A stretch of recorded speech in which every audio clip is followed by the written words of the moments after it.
We make different kinds of cheeses here. Cow's cheese, goat cheese and also sheep's cheese.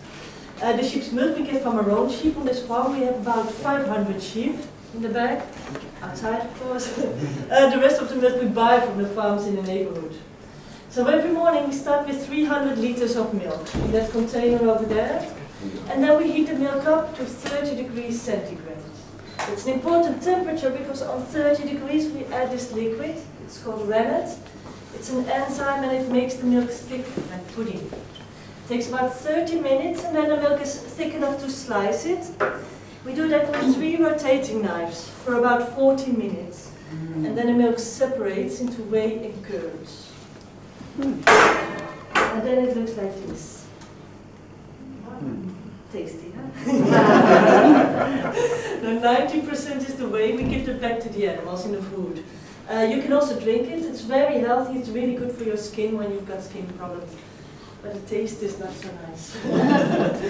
And only 10% is curds, and from the curds you make the cheese.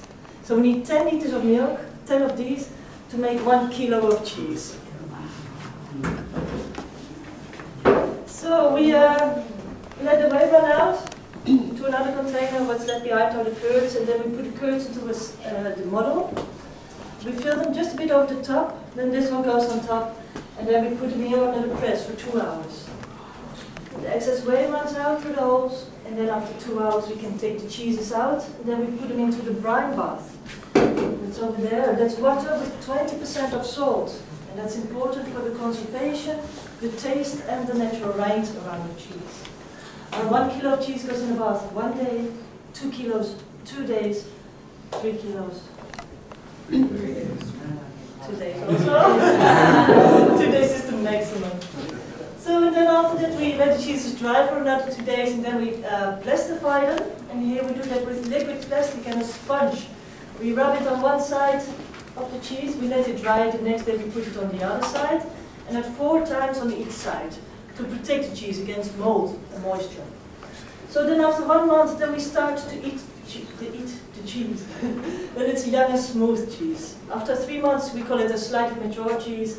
After 8 months or more it's a mature cheese, or in Holland we say old cheese. Doesn't sound so nice. But this one is a very old cheese, this one is 3 years old. The house cheese. My husband comes home too late, very easy.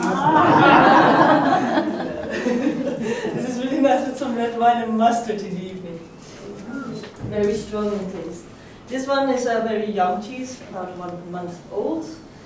And here I have a variety of cheeses that we make here. 4 kinds of cow, natural. This one is with fenugreek, that's a seed, but it tastes like walnut. Pepper, then herbs and garlic. The white one is the goat cheese, and the blue one is the sheep's cheese. And all these little cheeses, they are also paraffined. You can keep them for 2 months without the fridge, and for 4 months inside the fridge. And it's no problem taking them with you through customs, and it won't smell. These ones you better not take with you.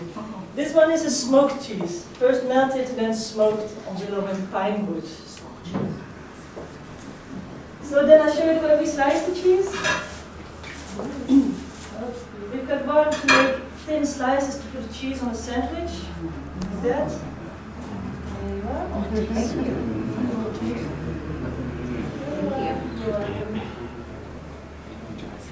And we also have a special knife to grate the cheese for pizza, pasta, macaroni, salad.